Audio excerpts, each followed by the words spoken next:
Saudara-saudari yang terkasih dalam Kristus, berkah dalam. Semoga sehat semuanya.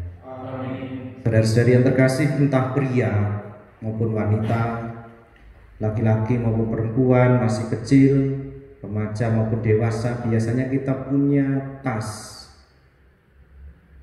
Tas bisa kita pakai untuk kerja, untuk sekolah, untuk belanja, dan biasanya kita masing-masing punya tas yang sering kita pakai gitu. Dan tidak usah nunggu sampai lama. Misalnya seminggu, 2 minggu gitu. Kita periksa coba, misalnya pas libur atau pas hari Sabtu, pas nggak sekolah, pas tidak online dan sebagainya. Hampir dipastikan sepertiga, bahkan bisa setengah dari isi tas kita itu isinya adalah sampah. Sebenarnya tidak berat, tetapi lama-lama juga sebenarnya tidak ada gunanya itu. Kita buktikan. Ini tas saya. Ini tidak saya buat-buat. Ini tas yang biasa saya pakai. Isinya apa? Ini agenda tidak pernah saya buka. Bagian depan. Pena-pena sudah nggak bisa dipakai. Struk sudah buluk. Uang-uang koin yang mungkin sudah banyak penyakit. Amplop-amplop yang tidak ada isinya. Ini di belakang ini ada kertas, ada macam-macam. Pokoknya ini penuh, ini berat. Dan terbukti ini kalau dibuang bisa sebenarnya. Saudara-saudari yang terkasih, maka saya kira perlu kita secara berkala itu menyortir isi dari tas kita. Supaya apa? Supaya bersih lagi, supaya nyaman lagi kalau dipakai. Dan yang seringkali tidak kita bayangkan, seringkali tidak kita pikirkan, ternyata tas kita tadi sudah beralih fungsi. Bukan menjadi tas yang biasa, tetapi menjadi kotak sampah, ya kan? Jadi kotak sampah. Kalau nggak percaya, ceklah tas saudara-saudari nanti masing-masing atau anak-anak di rumah nanti. Nah, saya mau membandingkan begini, merenungkan pikiran kita dan hati kita itu seringkali juga begitu.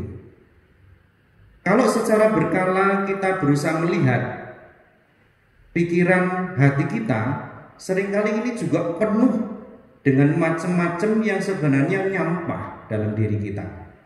Bisa pikiran-pikiran tidak baik, iri, dengki, marah, lalu juga bisa mungkin rasa kecewa terhadap hidup, terhadap pengalaman-pengalaman. Nah, ini mau tidak mau, kalau kita mau ringan, sama seperti yang kita lakukan terhadap tas tadi, ya dibuang, disingkirkan begitu.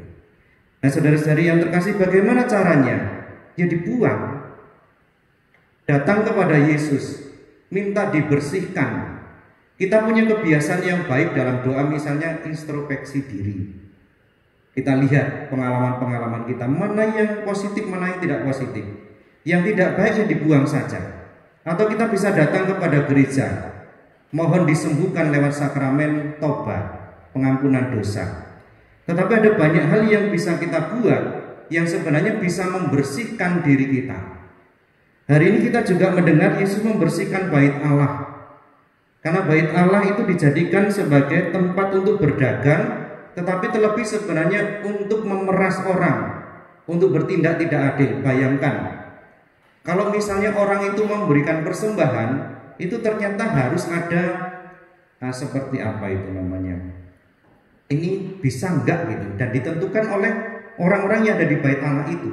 Dan kebanyakan yang dibawa orang dari rumahnya itu tidak bisa dipersembahkan, maka harus ditukar atau harus beli di sekitar bait Allah itu, dan harganya bisa selangit. Dan itulah yang sebenarnya tidak disukai oleh Yesus. Maka Yesus marah. Orang-orang yang ada di sekitar bait Allah itu menindas. Mereka menentukan harga suka-suka. Maka Yesus mengobrak-abrik semuanya itu.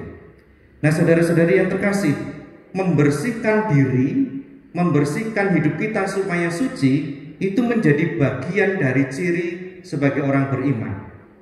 Santo Paulus juga mengatakan bahwa diri kita ini menjadi bait Allah yang kudus, tempat roh Allah atau Allah sendiri tinggal. Maka mari kita juga mengusahakan hidup kita untuk selalu bersih, selalu suci, selalu berkenan di hadapan Tuhan, supaya hidup kita juga menjadi berkat bukan hanya untuk diri kita sendiri, tetapi bagi orang lain. Saya kira jangan sampai Yesus datang juga mengobrak-abrik hidup kita. Kita dengan inisiatif sendiri, mari kita membersihkan hati kita secara berkala. Tetapi yang paling penting, mari kita selalu datang kepada Yesus, Sang Maha Kudus yang akan menyucikan hidup kita. Kemuliaan kepada Bapa dan Putra dan Roh Kudus, seperti pada permulaan, sekarang, selalu, dan sepanjang segala abad.